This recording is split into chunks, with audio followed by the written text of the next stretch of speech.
Buenas noches. Hace ya más de 30 años el tema medioambiental en nuestra ciudad es un tema crítico.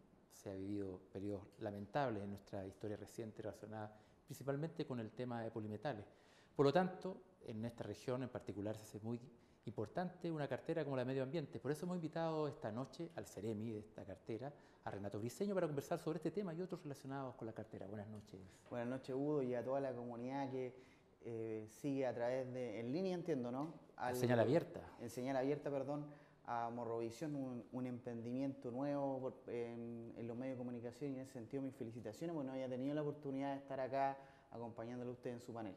Bueno, gracias por los saludos y entremos de lleno al tema que obviamente ha sido importante y sigue siendo importante en nuestra región, el tema de los polimetales.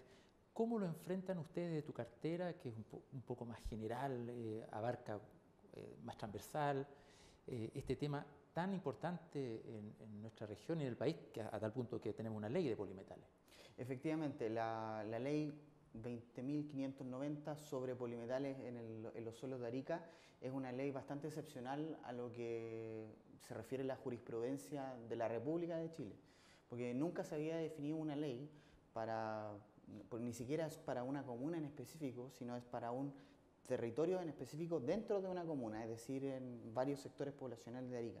Nunca habíamos tenido un antecedente en ese sentido, y eso es porque en su momento también se reconoció cierta responsabilidad del Estado al momento de la contaminación que afectó a muchas familias de nuestra comunidad.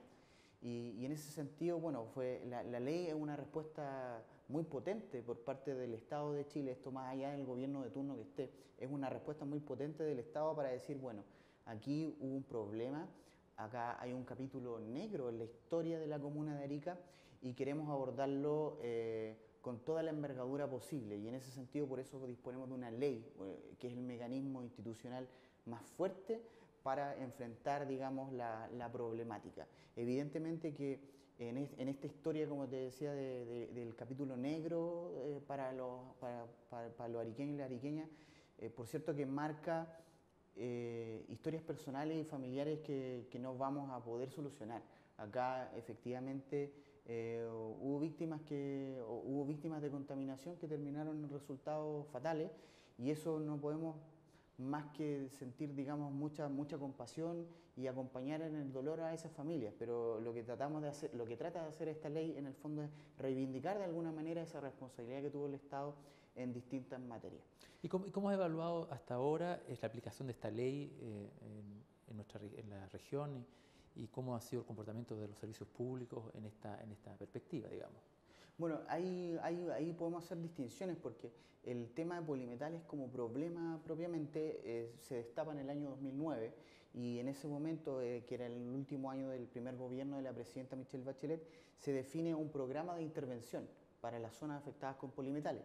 Y en ese minuto, desde un comienzo, estuvo muy presente la CONAMA, la Comisión Nacional de Medio Ambiente, porque en ese minuto no existía el ministerio fue creado hace 4 años atrás recién, entonces, perdón, 5 años atrás. Entonces que desde un principio la institucionalidad ambiental estuvo muy presente a la hora de coordinar desde el punto de vista técnico la información que se tenía que levantar para poder dar una respuesta a la comunidad. Y también, por cierto, ahí se incorporaron las carteras sectoriales de salud, las carteras sectoriales de vivienda, específicamente la Dirección Regional de Servio, que tuvo un trabajo muy importante a la hora de mitigar aquellas zonas que estaban en exposición, de acuerdo a los resultados de monitoreo de aire y de suelo que se hicieron en ese momento, y ahí se definió un plan. Y ese plan definía ciertas acciones por parte del Estado que iban a tener impactos colectivos en la comunidad y también impactos individuales. Entonces, finalmente todo ese trabajo se tradujo en la discusión de la ley, y la ley arrojó un reglamento para poder implementarlo. Y básicamente, ¿en qué se podría o de qué manera se podría resumir? Es que, por ejemplo, en materia de salud se hace un resguardo clínico de todas las patologías que están científicamente comprobadas, que están asociadas a los cinco polimetales que se logró evidenciar que estaban presentes, principalmente arsénico y plomo, pero también cadmio, mercurio y No me lo recuerdo en este minuto, me lo voy a ir a recordar y lo voy a hacer el alcance. Pero estos 5 elementos, en el fondo, el Ministerio de Salud, a través también de una discusión de un equipo de expertos, ¿cierto? Se hizo un análisis bibliográfico de todas las patologías que están asociadas a estos 5 elementos y se definieron guías clínicas, que básicamente son como una suerte de plan auge por cada elemento. Claro. Un plan auge asociado a arsénico, a plomo, es decir, donde establece la patología y la cobertura en cuanto a seguimiento, medicamentos, atenciones, etc. Adicionalmente, en ese sentido, todos los pacientes que fueron monitoreados con alguna presencia de metales en el cuerpo tienen un monitoreo anual mínimo, ¿cierto?, por parte del Centro de Salud Ambiental. Eso en materia de salud en cuanto a prestaciones individuales, ¿cierto? Porque son prestaciones de salud que se realizan a cada persona que está acreditada por la ley. En materia colectiva, por ejemplo, hace poquito se inauguró el laboratorio de salud ambiental y laboral. Aquí está al final del Cerro de la Cruz, en Ignacio Loyola a la izquierda, ¿cierto?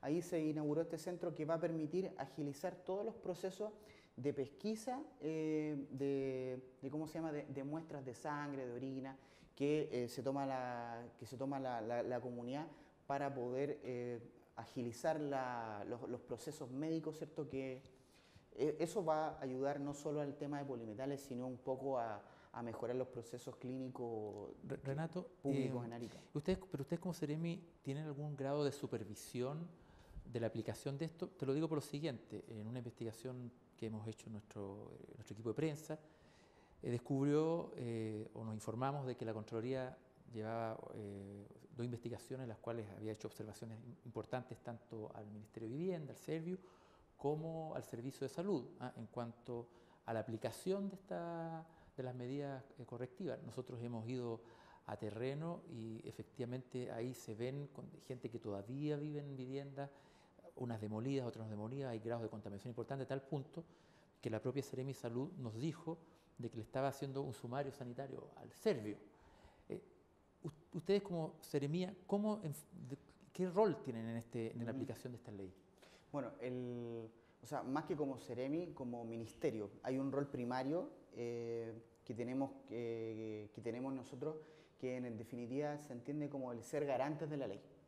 Y básicamente, ¿qué significa eso? Ser garantes en cuanto a la evaluación del riesgo ambiental en materia de aire y suelo principalmente. Nosotros todos los años hacemos un monitoreo del suelo de la comuna de Arica completo y del aire de la comuna de Arica, para evaluar si es que hay condiciones de riesgo a exposición por contaminación de ingesta o de respiración, ¿cierto?, de polimetales en el aire, que fue uno de los grandes problemas que tuvimos, claro, en ese entonces. Recordemos que el sitio Expromel y el sitio F estaban estos acopios de mineral al aire libre. Y principalmente por el factor del viento, ¿cierto?, de los vientos que son bastante dinámicos en Arica, van en casi todas las direcciones dependiendo del horario y con bastante fuerza. Hubo un despliegue, varias plumas de viento que llevaron la contaminación a los sectores habitacionales que estaban aledaños, entre esos, por ejemplo, Cerro Chuño, que de acuerdo al programa de intervención, en su minuto se definió como una zona que se tenía que erradicar. Y es por eso que parte importante, digamos, de esas casas se han erradicado, y hay otras que están en proceso también de erradicación, y ahí ellos están priorizados, de hecho, en las listas de espera que tiene Servio para la construcción de soluciones habitacionales. Pero ustedes han detectado problemas en la aplicación, así como lo detectó la Contraloría, que es un órgano independiente, pero ustedes como organismo de gobierno que están, como dices tú, garantizando que se cumpla bien esta ley, ¿han detectado también problemas en la aplicación de la ley? ¿De que hay algunos servicios que no van al ritmo de lo que deberían ir dentro del marco de lo que es la ley? Yo creo que sin duda siempre los ritmos se pueden mejorar. Aunque parezca cliché, digamos, que uno lo diga, pero no está de más decirlo, porque claro, lo que se hace bien siempre se puede hacer mejor.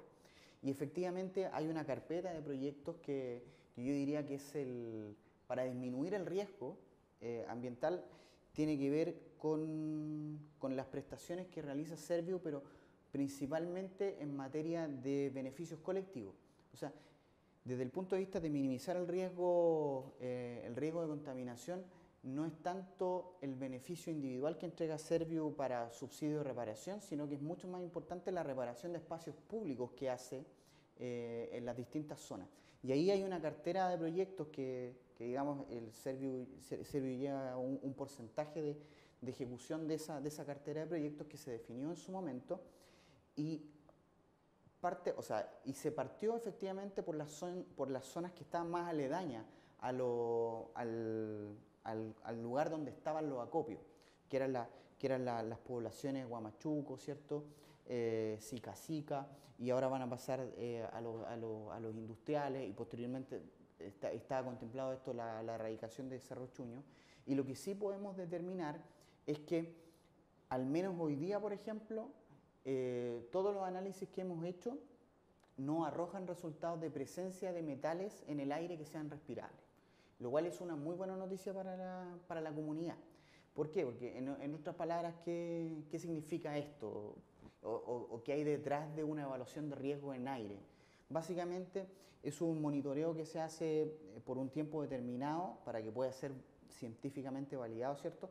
Donde se saca una muestra, se ponen distintas estaciones de monitoreo en distintos puntos de la ciudad para hacer una cobertura de representatividad de toda la comuna, porque como comentábamos, los vientos van para todos lados. Claro. Entonces, se hace un muestreo del aire de toda la comuna, y ese aire que va chupando la estación de monitoreo tiene un filtro. Y ese filtro, valga la redundancia, filtra todas aquellas partículas que son capaces de ingresar al organismo por la vía respiratoria. Entonces, toma las muestras todos los días se saca el filtro, ¿cierto? Se echa en una botellita que se guarda eso, se pone otro filtro, y así sucesivamente por un tiempo prolongado de 3 meses. Entonces tú tienes muestras de 3 meses diarias del aire, de las partículas respirables del aire. Esas tú las envías al laboratorio y logras ver si es que esas partículas de tierra, por así decirlo, tienen algún contaminante. Tienen algún contaminante, que puede ser arsénico, plomo, ¿cierto? Los que hemos mencionado.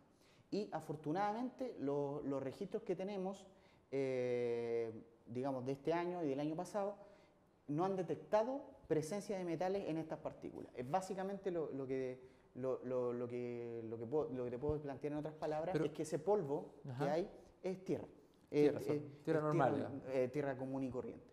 Eso no quiere decir que como ministerio vayamos a dejar de hacer estos monitoreos, porque nosotros vamos a esperar a lo menos a que Serviu complete, digamos, esta cartera de proyectos completa que tiene que ver con la intervención en espacios públicos, ¿cierto? Con el sellado, ¿cierto? En todos los lugares que podrían potencialmente estar, digamos, exponiendo a la comunidad, y que en otras palabras, y que de alguna manera también van a mejorar las condiciones de vida, no solamente del punto ambiental, sino también social de la comunidad que vive en estos sectores. No hay que olvidar, ¿cierto?, que la vulnerabilidad social de todos estos sectores es bastante alta. Sí. Bastante alta. Entonces, yo creo que sin duda todos estos proyectos van a ir ayudando a mejorar la calidad de vida de la comunidad de ahí. Renato, ya el tiempo no nos pilló, pero de todas maneras quisiera repreguntarte, o sea, con precisión, sí. ¿Tienen ustedes la facultad de fiscalizar a otros organismos públicos para el cumplimiento de esta ley? Porque, como te reitero, o sea, la Contraloría ha encontrado problemas. ¿Ustedes han encontrado problemas? O sea, en términos estrictos, el Ministerio del Medio Ambiente no tiene ninguna facultad de fiscalización, pero sí, hace poquito tiempo atrás, por decisión de la intendenta, en conjunto también con la subsecretaria de la Presidencia, que es la autoridad coordinadora de la ley de polimetales, se nos han delegado a nosotros como Ceremi la facultad de coordinar y hacer seguimiento, por tanto, a toda la oferta pública que está detrás de la implementación de la ley. Es decir, no es propiamente una facultad de fiscalización, pero sí hoy día tenemos por lo menos un mandato que viene de la Subsecretaría General de la Presidencia, es decir, desde el mismo Palacio de la Moneda. Claro. Tenemos un mandato para, en el fondo, hacerle un seguimiento a todas las instituciones públicas que están hoy día trabajando el tema poliambiental. ¿Hay algún informe que usted tenga en ese sentido que hacer o ya hecho? No, estamos construyendo, digamos, lo que va a ser probablemente el primer informe digamos, la administración nuestra de la Coordinación Regional de Polimetales, ¿cierto? Que lo vamos a dar a conocer a la subsecretaria en primera instancia, que es la autoridad coordinadora, y por cierto también cuando ustedes quieran hacerlo público también. Porque la idea, acá hay algo muy importante, y es uno de los mandatos también que me solicitó la subsecretaria. Acá hay un componente de oferta pública que hay que hacer, en el fondo, trabajar y hacer trabajar en conjunto a las instituciones del Estado. El sector vivienda, el sector salud y el sector medio ambiente en conjunto, y el sector educación, tenemos que trabajar en conjunto para implementar de manera adecuada la ley. Para eso hay una autoridad coordinadora nacional, una autoridad coordinadora a nivel local, ¿cierto?, que permita aunar los esfuerzos. Pero, sin duda, que no solamente la oferta pública es lo único importante. Para la adecuada implementación de la ley tiene que haber una interlocución constante, en primer lugar, con los dirigentes sociales, que son los representantes de las juntas de vecinos de la zona afectada, y en segunda instancia, en esa línea, tiene que haber una interacción comunitaria en conjunto con los dirigentes, con la comunidad. Y en ese sentido siempre ayuda mucho el apoyo de los medios de comunicación a la hora de dar a conocer toda la información y mantener informada a toda la comunidad en general. Porque a veces se da que la gente no va a las reuniones, pero sí lee el diario, sí ve Morrovisión, digamos, Notivisión en la noche. Entonces ahí súper gustoso cuando tengamos ciertos balances o estados de avance, venirlos a comunicar y conversarlos con ustedes. Lo estaremos esperando, por supuesto. Muchas gracias por habernos acompañado esta noche, y por supuesto va a estar la oportunidad esa cuando tengas que contarnos, porque nos interesa, es un tema muy importante para nuestra ciudad y nuestra región. Yo, de hecho, creo que es uno de los temas más relevantes hoy día que tenemos como ciudad. Muchas gracias por venir. Gracias y después de una pausa comercial seguimos con más Notivisión.